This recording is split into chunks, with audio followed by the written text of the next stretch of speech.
Uber successful, powerful men do not need to choose their career over their family. They can have both. He's right, but let's be very clear. They can because they have successful careers and the financial freedom that brings. And they are not doing it alone.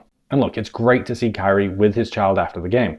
But he has multiple children. And somebody else is looking after those children while he's playing the game, while he's at practice, while he's training. And the impact that already having a successful career can bring was really shown to me when I was hired as a consultant out in LA for a major aerospace company. So firstly, all my travel expenses were paid for. My flights, my food, a place to stay, a rental car. And on top of that, I was being paid consultant rates, hourly. And because these things are budgeted, I wasn't allowed to work overtime and had to stop when I reached my 40 hours, which typically meant I was done by about 1 p.m. on a Thursday. That meant that I would have all of Thursday afternoon, Friday, and my entire weekend to sit on the beach and read. And because I lived in Texas, where the cost of living is so much lower, we could afford one parent to stay at home and provide 24/7 care for our son. This meant I had no impact to my schedule or ability to work. Now compare that to the colleagues I was working with.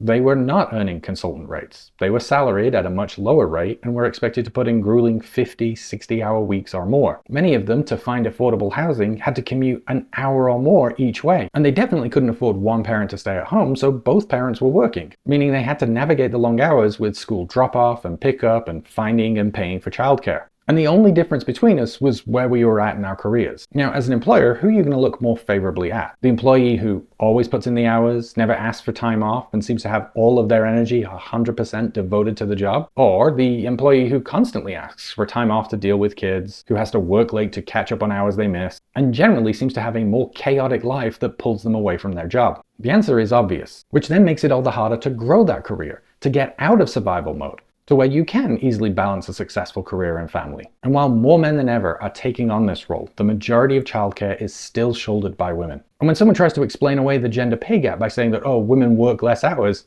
this is why. There are extra roles and responsibilities that they take on in starting a family that permanently hold back their careers. So yes, you can balance a successful career and family life, but it is having a successful career that makes that possible. Having a family makes growing your career that much harder, and it is women that are mostly penalized in their career for it.